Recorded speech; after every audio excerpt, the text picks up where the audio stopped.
estamos de nuevo en 2 de Pedro capítulo 3. ¿Os acordáis? Al acabar 2 de Pedro 2, os dije que un 76% de la materia de Judas está en 2 de Pedro 2. Por eso, para no predicar un mensajes enteros sobre Judas, dedicamos 8 semanas a Judas, y ahora estamos volviendo para acabar 2 de Pedro 3. 7 mensajes nos llevarán hasta Navidad, y luego tenemos un par de mensajes navideños, y el año que viene estaremos exponiendo las 3 cartas de Juan, empezando por 2 de Juan, 3 de Juan, y luego ya 1 de Juan, que es más extensa y larga. Ok, el título de hoy es una pregunta, Mente en Blanco, ¿ok? Mente en Blanco. Y vamos a leer 2 de Pedro 3, del 1 al 2, los primeros 2 versículos. Y por favor, un hermano o una hermana leyendo el pasaje en voz alta. 2 de Pedro 3, del 1 al 2.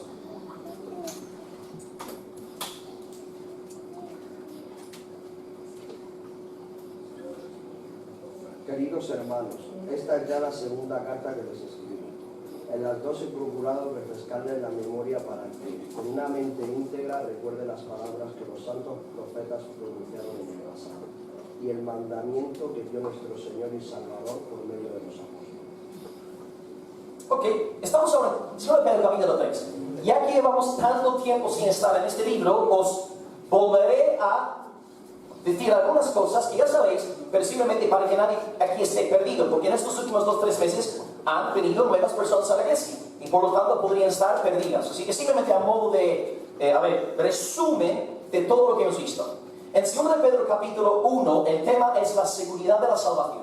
Y explicamos, para nosotros disfrutar de la seguridad de la salvación, hay 2 cosas necesarias. El 1, creer en el Evangelio del Señor Jesucristo. Y luego andar en santificación. Y explicamos que ser salvo no es lo mismo que tener la seguridad de la salvación.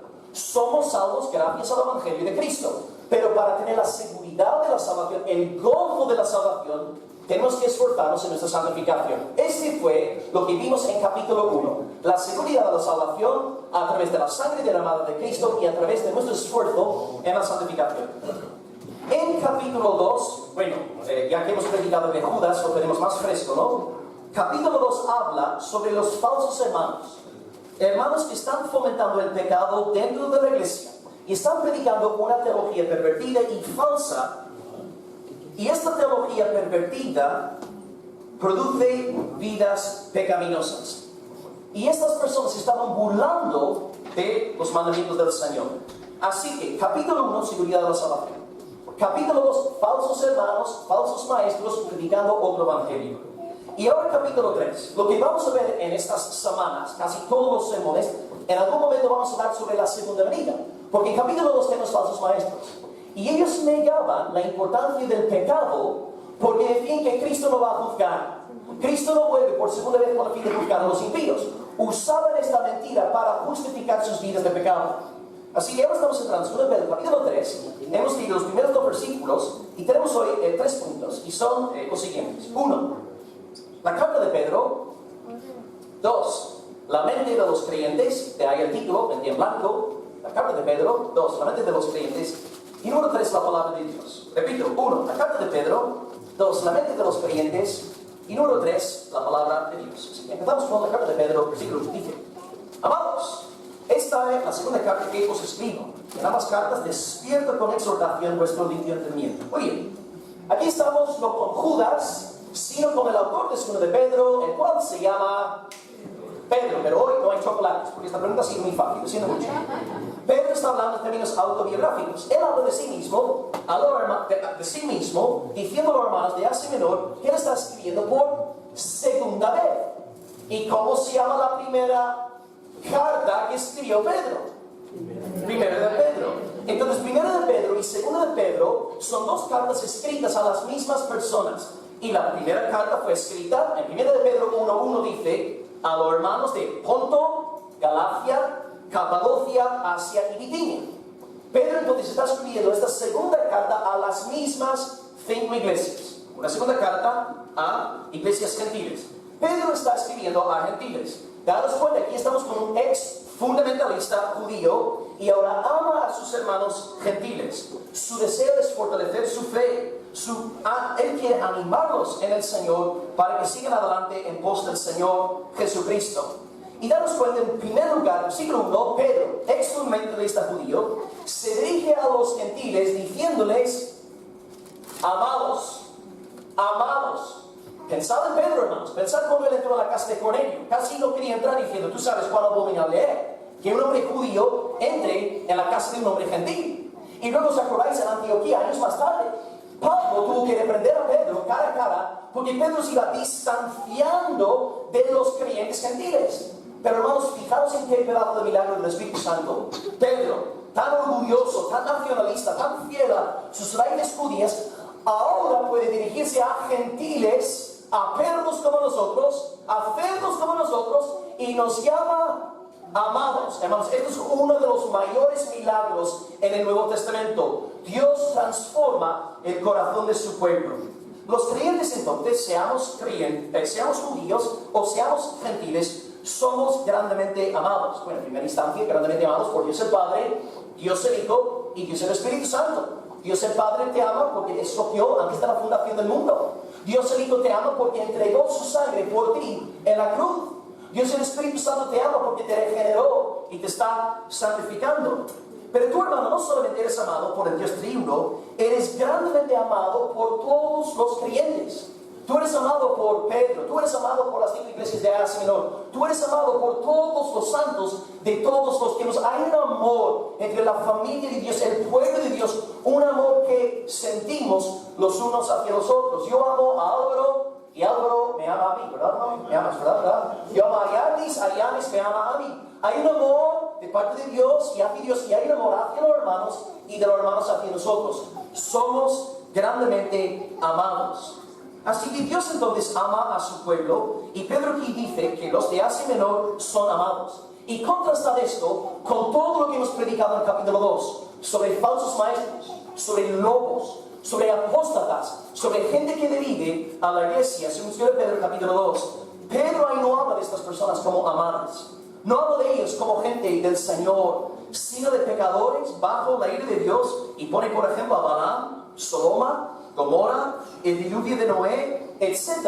Entonces hay un contraste. Hay un pueblo amado y hay un pueblo que no es amado. Hay un pueblo que es de Dios y hay un pueblo que no es de Dios. No todo Israel es Israel. No todos los que están en la iglesia visible han nacido del Espíritu Santo del Señor.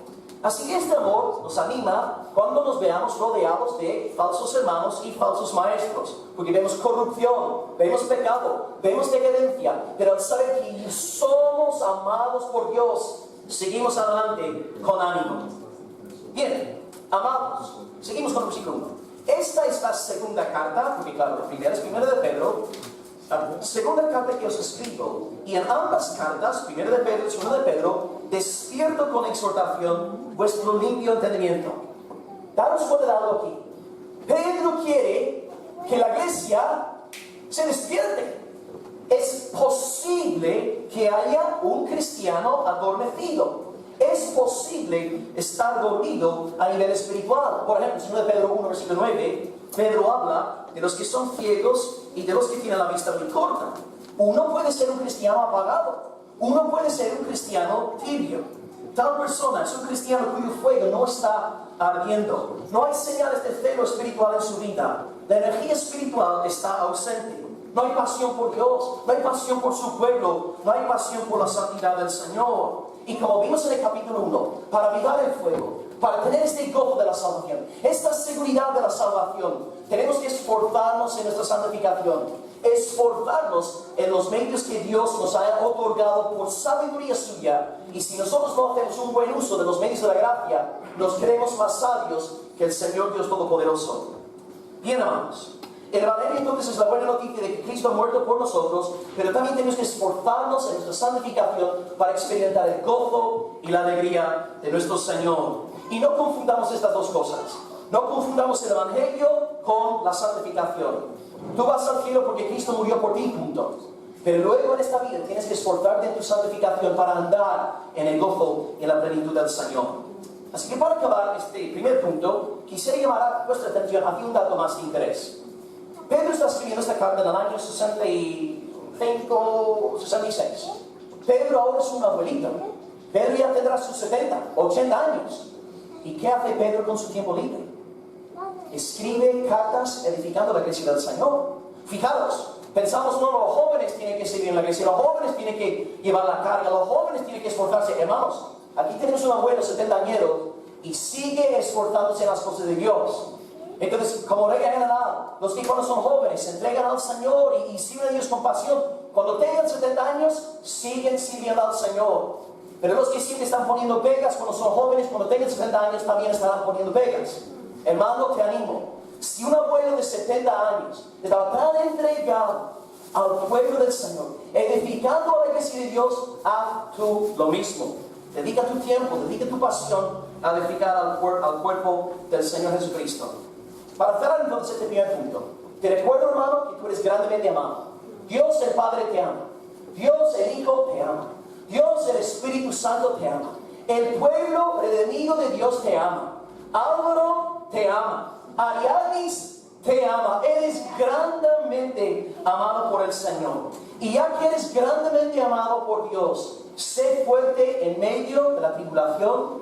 Sé valiente cuando te topas con oscuridad dentro de la iglesia visible y fuera también de la iglesia. Ánclate siempre en el Evangelio de Cristo y esfuérzate en tu santificación para que seas un cristiano despierto.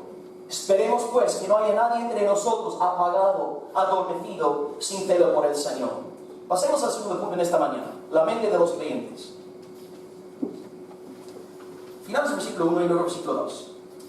En ambas cartas, despierto con exhortación vuestro limpio entendimiento, para que tengáis memoria de las palabras. Hasta ahí, repito. En ambas cartas, despierto con exhortación vuestro limpio entendimiento, para que tengáis memoria de las palabras. Aquí tenemos dos palabras relacionadas con la esfera del entendimiento. La esfera de la mente. Versículo 1, entendimiento. Versículo 2, memoria. En primer lugar, entendimiento. Y versículo 2, memoria. En cuanto al entendimiento de un regenerado, un creyente, Pedro dice que ellos tienen el entendimiento limpio. Ahora, contrastad esto con todo lo que vimos en capítulo 2.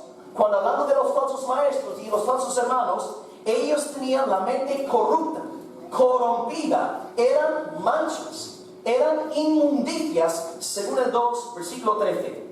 La mente de un falso, de un lobo, es perversa y es vil. Dice el versículo 14, capítulo 2. Tiene los ojos llenos de adulterio. No se sacian de pecar. Todo es torcido para ellos, porque no han nacido de Dios. Tito 1:15 dice: todas las cosas son puras para los puros, pero para los corrompidos e incrédulos nada les es puro, porque hasta su mente y su conciencia están corrompidas. Y hemos visto en Judas que el falso mensaje que estaban dando los falsos lobos estos es que ya que Dios es un Dios de gracia, puedo entregarme al libertinaje. Ya que estoy bajo la sangre de Cristo, puedo pecar. Puedo vivir conforme a mí me dé la gana. Entonces tenían una mente corrompida, perversa, pero cristiano, regenerado, tiene el entendimiento limpio, santificado, puro. Es una persona que anda en luz delante del Señor. Así que quisiera animaros en esta mañana, hermanos, a ejercitar vuestras mentes en la cosa de Dios. En gran parte del cristianismo actual pasamos por alto la mente, pero dice Jesús en Mateo 12:30: amarás al Señor tu Dios con todo tu corazón, con toda tu alma y con toda tu mente. Tú tienes un cerebro, tienes que usarlo santificadamente para el nombre del Señor.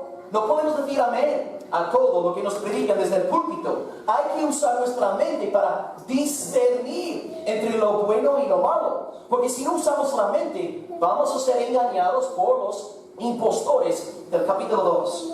Hoy, sin embargo, tenemos miedo a la hora de usar nuestras facultades críticas en las cosas de Dios. Y por eso el versículo más peor citado que existe en la iglesia del siglo XXI es Mateo 7, versículo 1. No juzguéis para no ser juzgados. El problema con citar este versículo es que yo veo que casi siempre se cita fuera de su contexto. Cristo no está anulando para nada la necesidad de juzgar. De hecho, en el mismo contexto Jesús dice, a Mateo 7, versículo 5, saca primero la viga de tu propio ojo y entonces verás bien para hacer ¿qué? ¿Quitar la paja de quién? ¿Ves? El problema no es sacar la paja del ojo del hermano. El problema no es juzgar. El problema es ser un hipócrita. El problema es condenar a la gente por ser fornicaria y tú mismo eres un adúltero. Primero sacas la viga de tu ojo y luego verás para poder quitar la paja del ojo del otro. Mateo entonces está hablando en contra de un juicio hipócrita. Y más adelante, en Mateo 7, aprendemos que Cristo enseña sobre la necesidad de juzgar. Por ejemplo, en Mateo 7, versículo 6, dice Jesús: no deis gozando los perros, ni echéis vuestras perlas delante de los cerdos. ¿Cómo puedes tú saber quién es un perro o quién es un cerdo sin emitir un juicio? Sin juzgar. Tienes que juzgar. Mateo 7, versículo 15, Jesús dice: guardaos de los falsos profetas. ¿Cómo puedes tú saber quién es un falso profeta sin juzgar, sin discernir? Otra evidencia, Mateo 7, versículo 16, es el mismo párrafo. Mateo 7, 16, por sus frutos los conoceréis. Tú tienes que ver el fruto, tú tienes que juzgar según el fruto que veas. Entonces Cristo no está en contra de juzgar, pero sí está en contra de juzgar de forma hipócrita. Y de hecho en Juan 7, 24 Jesús dice: juzgar juicio justo. Pedro en Hechos 5 juzgó la mentira de Ananías y Zafira. Pablo juzgó el caso de inmoralidad sexual en 1 Corintios capítulo 5. Los creyentes tenemos que usar nuestra mente, tenemos que pensar, tenemos que discernir, y si no discernimos, los lobos del capítulo 2 nos van a comer como si fuéramos patatas fritas. Hermanos, hace falta un entendimiento limpio. Pero si distorsionamos lo que dice la Biblia, diciendo que un cristiano no debe discernir, no debe juzgar, estamos abriendo las puertas para el humanismo.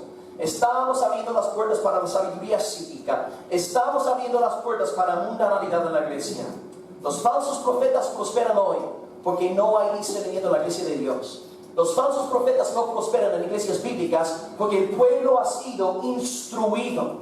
El pueblo piensa bíblicamente y por eso no pueden prosperar ahí. Entonces, la pregunta que nos tenemos que hacer es: ¿cómo puedo yo a nivel personal crecer en mi mismo entendimiento? ¿Cómo puedo yo tener una mente conforme a la palabra de Dios? Una mente santificada, una mente en luz, una mente que no se deja engañar fácilmente. Pues Pedro nos contesta en el versículo 2 diciendo: despierta con exhortación vuestro limpio entendimiento para que tengáis memoria de las palabras que antes han sido dichas. La hermana nos ha leído un pasaje hoy sobre las palabras que antes han sido dichas, y aquí se estaba refiriendo ya la palabra de Dios. Entonces, ¿cómo puedo yo tener una mente limpia, un entendimiento limpio por medio del estudio sistemático y cuidadoso de la santa palabra de Dios? Aquí vemos una gran diferencia entre el verdadero siervo de Dios y el falso hermano. Porque en 2 Pedro 3 vamos a ver que los falsos ignoran voluntariamente la palabra de Dios. Versículo 5 de 2 Pedro capítulo 3. Pero el creyente tiene el entendimiento limpio porque se ducha con el jabón de la palabra, se mete el gel de ducha de la palabra y es limpio, sale fresco y sale renovado gracias al poder de las Escrituras. Entonces, amados, dos cosas Pedro quiere que tengamos bien claras en esta mañana: que tenemos que tener una mente con discernimiento y una mente limpia, una mente pura, una mente santificada. Y quisiera también aquí explicar también rápidamente la distinción aquí entre dos grandes peligros en esta caminata de la santificación. Por un lado a la derecha el legalismo y por otro lado a la izquierda el libertinaje. Legalismo y libertinaje. Estamos en la santificación, queremos crecer en el Señor, queremos tener una mente limpia. ¿Cómo evadir estos dos bichos espirituales? Empezaré hablando sobre el legalismo y luego el libertinaje. En primer lugar, definición. El legalista es aquel que coloca la ética, nuestras obras, nuestra obediencia, en lugar que le corresponde a la gracia salvadora de Dios. Y esta persona piensa que va a recibir la vida eterna por sus méritos, por su obediencia, por su santificación. El legalismo coloca, el moralista coloca la justicia de la persona en el lugar de la justicia del Señor Jesucristo. Y este legalismo es el pecado favorito de todos los hijos de Adán. Por eso cuando el hermano sale a evangelizar y le anima a la gente a convertirse, la gente siempre dice, pero yo soy una buena persona. Es un legalista. Piensa que va a ir al cielo porque es una buena persona. Porque nunca ha matado a nadie, porque nunca ha robado nada, porque no se ha acostado con otra mujer que no sea la suya. Es un legalista. Es un hijo de Adán. Se cree justo por sus propias obras. Y como bien nos enseña Pablo en Romanos 10, versículo 3, ya que han establecido su propia justicia, no se pueden sujetarse a la justicia de Dios en la persona de Jesucristo. Un buen ejemplo bíblico aquí, por si estáis tomando apuntes, es la carta de los Gálatas. En Galacia se predicaba que para ser eternamente salvado, no solamente tenéis que creer en el Evangelio, sino también que tenéis que hacer. Guardar la ley, concretamente, ¿qué tenían que hacer los varones según la ley? ¡Au! Esto duele, hermanos. Entonces, sangre de Cristo más circuncisión equivale a la salvación. Legalismo, falso mensaje. Por esto Pablo escribe con tanto fuego la carta de los Gálatas, diciendo que la salvación está únicamente en la sangre del Señor Jesucristo. Y en los días de la Reforma pasó exactamente lo mismo. Roma se había engrandecido, gloriándose en las obras humanas, gloriándose en la justicia humana. ¿Y qué tenían que hacer Lutero, Calvino, Zwinglio y los demás reformadores? Volver a Gálatas, volver a Romanos y predicar la libre justificación de Dios en la persona de Jesucristo. Así que espero que no haya nadie entre nosotros creyendo que va a ir al cielo porque cree en Cristo y luego porque es una muy buena persona. Este es el error de los Gálatas. Este es legalismo puro y duro. Pero por otro lado, la iglesia del siglo XXI, creo yo, está más propensa, sobre todo en Occidente, al segundo pecado de la santificación, en la caminata de la santificación: libertinaje. Legalismo y libertinaje. Donde el moralista coloca la ética en el lugar de la gracia salvadora de Dios, el libertino abusa de la doctrina de la gracia de Dios, usando la gracia de Dios como un pretexto para vivir en pecado. En otras palabras, convierte la gracia en desgracia. Judas 1:4. Convierte la gracia de Dios en libertinaje. Usan la gracia, usan la sangre de Cristo, usan el perdón de Dios como una excusa para pecar, diciendo, ya que mi salvación depende 100% de Cristo, pues no tengo que esforzarme en nada. Esto se llama, en términos históricos, antinomianismo. Anti, que significa contra, y nomianismo, que proviene de nomos, que significa ley. Muy bien, anti-ley. Es decir, ya que soy cristiano, no tengo que hacer nada, no tengo que esforzarme en nada. Ahora bien, Martin Lloyd Jones una vez dijo a su congregación que, y voy a tener cuidado porque estoy a punto de decir, para que nadie eche del púlpito, hasta cierto punto el libertino lleva algo de la razón.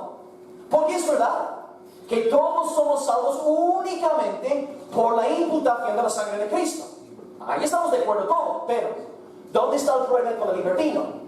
El libertino no entiende que cuando se da regeneración hay una nueva naturaleza que se deleita en la obediencia al Señor.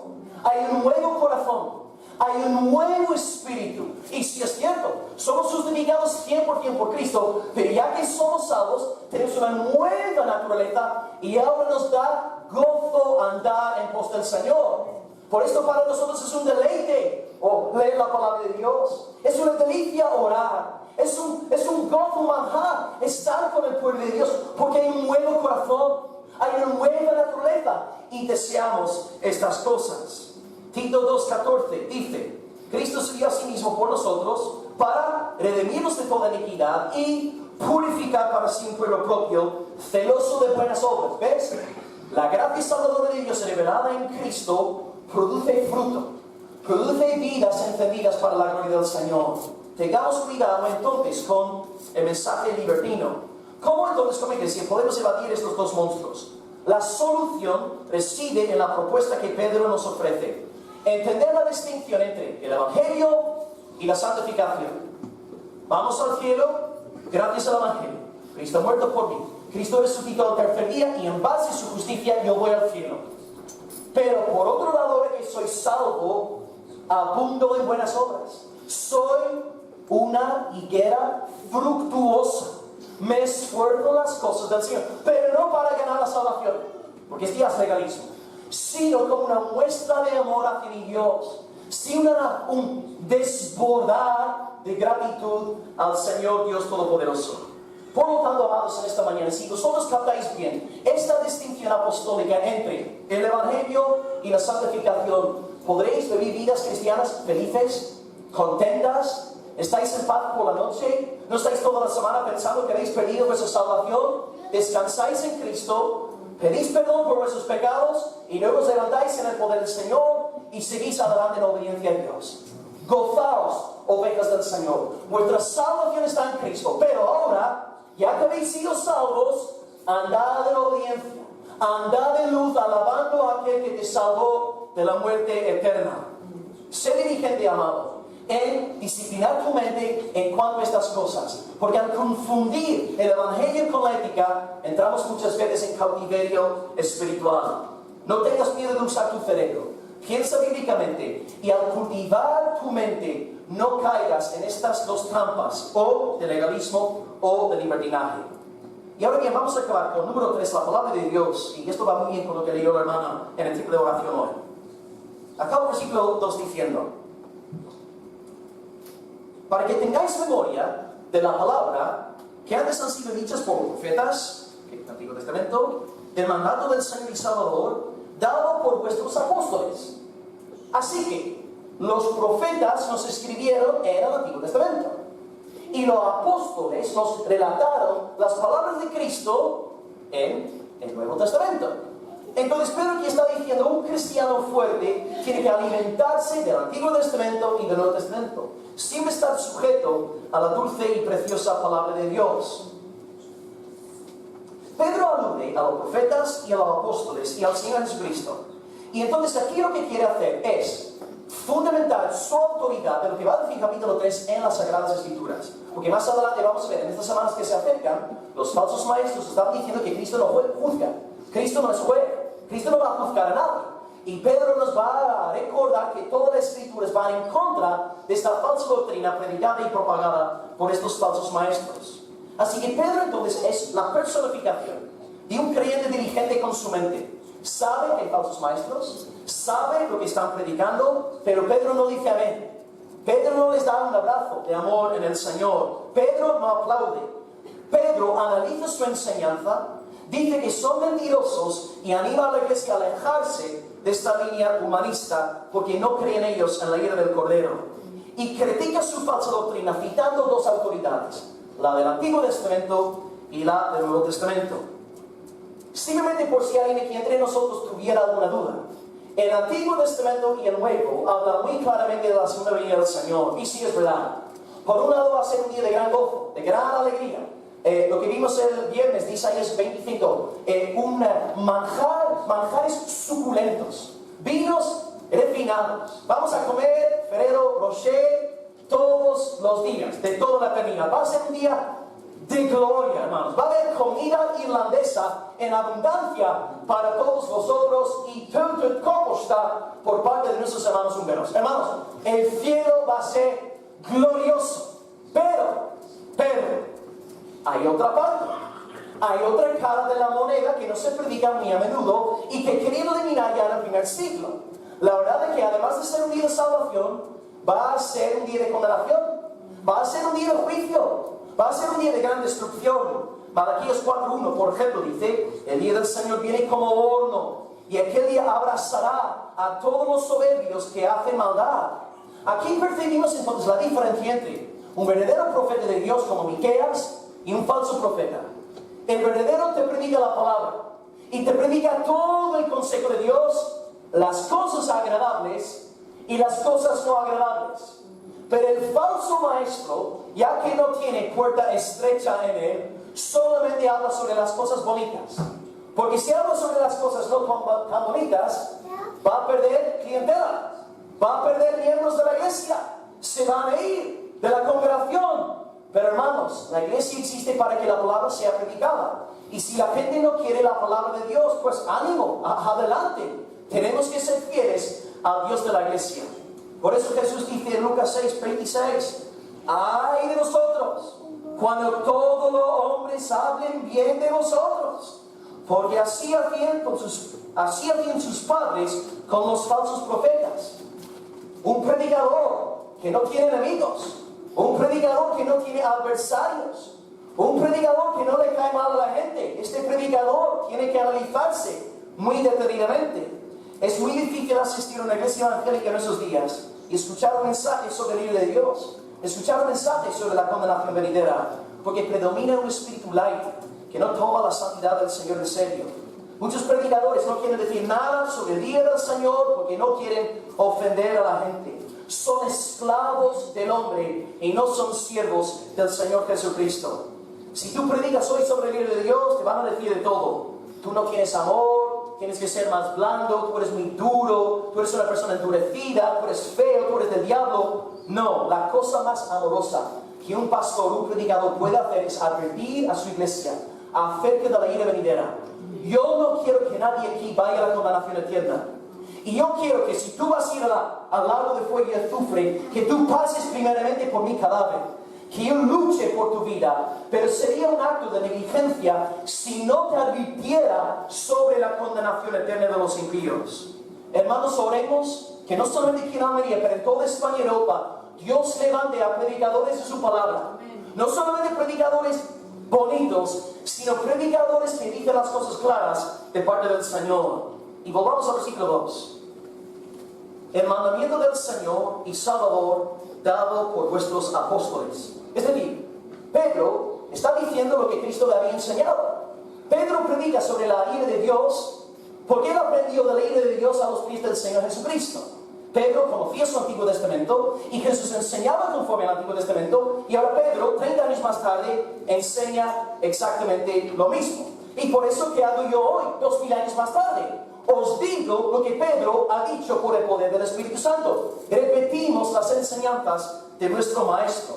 Aquí tenéis un dato muy interesante de John MacArthur. Los apóstoles del Señor Jesucristo llenaron los 260 capítulos del Nuevo Testamento con 300 referencias a su segunda venida. Repito esta cita. Los apóstoles del Señor Jesucristo llenaron los 260 capítulos del Nuevo Testamento con 300 referencias a su segunda venida. Todos los autores del Nuevo Testamento presuponían la segunda venida de Cristo porque habían estudiado a los pies del Salvador. Nuestro Señor Jesús, por ejemplo, un solo ejemplo, Mateo 26, versículo 64, Jesús dice ante el concilio: veréis al Hijo del Hombre sentado a la diestra del poder de Dios y viniendo con las nubes del cielo. El Cristo que nació como un bebé indefenso volverá como león de Judá, rugiendo con poder para salvar a los suyos. Y Jesús dice en aquel día, Mateo 25, 46, dice: irán estos al castigo eterno y los justos a la vida eterna. Jesús no dice que los malvados vayan a ser aniquilados en el día final. No dice que vayan a desaparecer. No dice que vayan a ir al cielo. Dice que van a sufrir el castigo consciente eterno. Yo sé que hoy nadie predica de esto. Nadie habla de la condenación eterna. Pero es porque hay poca fidelidad al Señor de la Iglesia, al Señor Jesucristo. Una vez más, esta clase de predicación es fruto de una mentalidad mundana y pecaminosa que no teme al Señor. Y yo os digo en esta mañana, si un hombre se pusiera en un púlpito evangélico con sus 3 doctorados ahí en teología protestante y negase la doctrina del juicio venidero, os digo que aquel hombre es un necio, aquel hombre es un lobo y no que hacerle caso. Haz caso a los que te predican conforme a los apóstoles, conforme a Cristo y conforme a los profetas de la palabra. Ancla tu fe ahí y no te dejes engañar por estos soplos suaves que se están dando en estos días. El ejemplo, amados, de Pedro es digno de imitar en esta mañana. Cuando se levanta cualquier maestro en el nombre de Dios, tenemos que preguntarnos: ¿está este hombre hablando conforme a la palabra de Dios o no? Y la diferencia aquí fundamental para acabar entre el verdadero creyente y el hipócrita religioso es que el creyente verdadero se somete 100% a la palabra de Dios, acepta la palabra y abraza la palabra. Pero el malvado solamente acepta las partes de la palabra que le convienen, las partes que a él le gustan. Sí, le gusta la parte de tener vida eterna, pero no le gusta la parte de no cometerás adulterio. Sí, le gusta la parte de, sí, vamos a andar en comunión unos con otros, pero no le gusta la parte de ser honestos y andar en luz delante del Señor. Un verdadero creyente acepta todo el consejo de Dios, incluso cuando le duele, incluso cuando conlleva cargar con su cruz. ¿Cuántos errores y pecados no le he cometido a lo largo de los años? Y Dios, por medio de su palabra, me confronta y me corrige y me llama la atención. Y gracias a Dios sí puede doler, hermanos. La disciplina de Dios duele, pero tú te arrepientes. Encaminas con bien tu vida y el Señor te bendice grandemente. El Señor te levanta. Te pregunto en esta mañana, ¿eres un verdadero creyente o eres un hipócrita religioso? ¿Abrazas todo el consejo de Dios o solamente las partes de las Escrituras que a ti te gustan? El verdadero creyente persevera en la palabra, vive lo que él ama, vive en santificación, obediencia a la palabra de Dios, y ya que está fundamentado en la palabra, puede mantenerse a flote cuando se encuentra rodeado de adversarios. Amado hermana, amada hermana, ánclate bien a fondo en la palabra del Señor. Sigue el ejemplo de Pedro y examina todos los consejos que tú recibes a la luz de la palabra de Dios. Cada enseñanza, cada opinión, cada voz analizada contra el telón de fondo de la palabra de Dios. Y ten por seguro que aunque haya muchos hay con el nombre de evangélicos negando la doctrina del juicio venidero, ten por seguro que Cristo viene pronto. Sí, para salvar, pero también para castigar. Y tenemos que creer este mensaje completo para ser seguidores apostólicos, verdaderos hombres y mujeres de Dios. Y en tus momentos de debilidad, y cuando te ves rodeado de adversarios y enemigos, recuerda que eres grandemente amado por el Padre, grandemente amado por el Hijo, grandemente amado por el Espíritu Santo, grandemente amado por todo el rebaño del Dios viviente. Acabamos hoy leyendo una vez más versículos 1 al 2.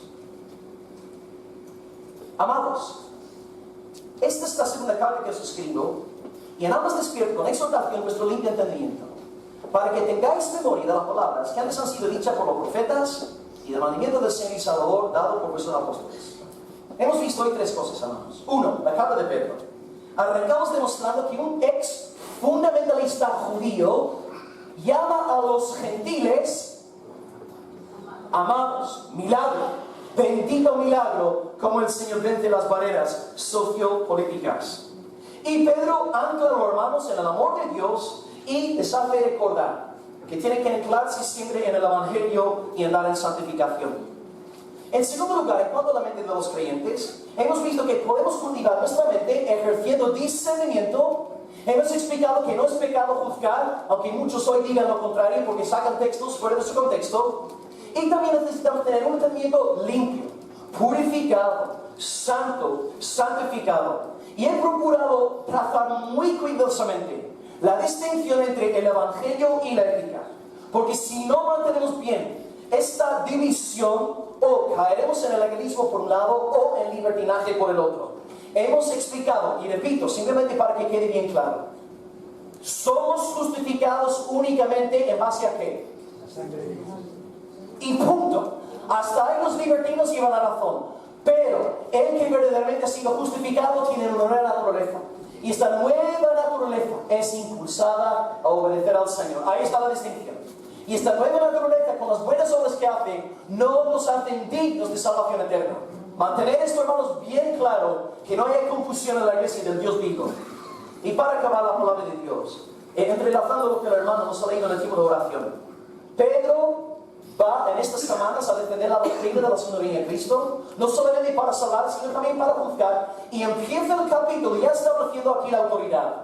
Yo, Pedro, no hablo solo. Están hablando los profetas, están hablando los apóstoles, y está hablando el Señor Jesucristo por medio de nosotros. Lo que yo os digo está en consonancia con la palabra de Dios. Así que por un lado hoy, ofrezco consuelo a vosotros que sois del Señor Jesucristo. Hermanos, os espera la gloria. Os espera cosas increíbles e indecibles. Gozo inefable y glorioso. Pero a los que no sois del Señor Jesús, a los que a lo mejor sois hipócritas religiosos, os espera ira, os espera condenación. Y os lo digo en amor, pero tengo una buena noticia que dejaros, Tengo algo dulce que decirte. Hoy, por medio de la fe en el Señor Jesucristo, aunque tú hayas vivido en 50, 60, 70 años de pecado y de vileza, con fe en el Cristo crucificado, con fe en el Cristo resucitado, clamándole y diciéndole: Señor, Hijo de David, ten misericordia de mí. Tú puedes disfrutar de manjares suculentos con el amado pueblo de Dios. Y hoy mismo aquí, si tú clamas al Señor para que tenga misericordia en tu alma, tú puedes salir hoy de estas puertas al lado de José, gozándote en la victoria que hay en el Señor Jesucristo. Porque ¿sabes qué? Hay algo más poderoso que todo tu pecado. Hay algo más fuerte que tu vileza, y se llama el Señor Jesucristo. Su sangre es más gloriosa, más poderosa y más fuerte que cualquier mancha de pecado. Oh incrédulos hoy, sed salvos, clamad al Señor, gustad y ver que es bueno el Señor, y gozaros hoy con nosotros, el amado pueblo de Dios. Entrad en el arca, danzad con nosotros y regocijaos en el Dios Trino, el Dios de vuestra salvación. Sed salvos, confines de la tierra, para la gloria de Cristo. Y el pueblo de Dios dice: amén, gloria al Señor.